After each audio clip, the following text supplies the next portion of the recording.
शिमला में बेहद दुखद घटना। वेल्डिंग करते हुए एक चिंगारी निकली और लाखों का नुकसान हो गया। सब कुछ हो गया राख।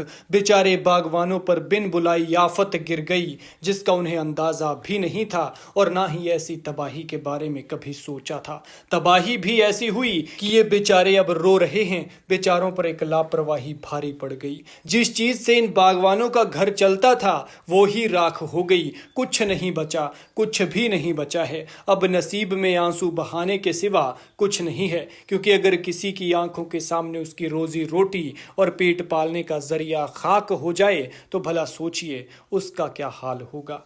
ये दुखद घटना पेश आई है शिमला के कोटखाई में, जहां वेल्डिंग वर्क में एक चिंगारी से सेब के 1000 के करीब पेड़ जलकर राख हो गए हैं। और पेड़ ही नहीं बल्कि उन पेड़ों पर लगी सेब की फसल भी खराब हुई है। देखते ही देखते ये आग बड़े इलाके में फैल गई और बागवानों की आंखों के सामने उनकी जीवन भर की कमाई और बच्चों की तरह पाले सेब के पेड़ जल गए। ये आग 15 जून को लगी थी। जानकारी के मुताबिक कोटखाई के हुल्ली कुफर पेयजल स्कीम का काम चल रहा था और इसके लिए ठेकेदार की लेबर पाइप में वेल्डिंग का काम कर रही थी और वेल्डिंग करते वक्त वेल्डिंग वर्क से निकली चिंगारी आग में तब्दील हो गई। आग भी ऐसी भड़की कि इसने सब कुछ राख कर दिया। चिंगारी भड़कने से आग साथ लगते बगीचों में फैल गई। इस आग में जारू गांव के बिशन सिंह के करीब 500 सेब के पौधे जलकर राख हो गए हैं।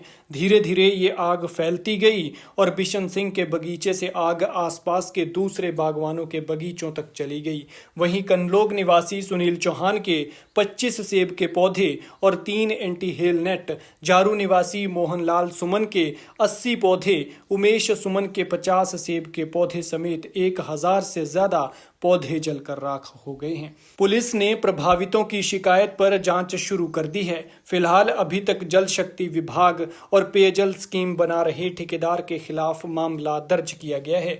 बता दें कि सेब के पौधे इन दिनों फसल से लकदक हैं। ऐसे में आग से न केवल फसल तबाह हुई है बल्कि ज्यादातर पौधे भी जलकर राख हो गए हैं।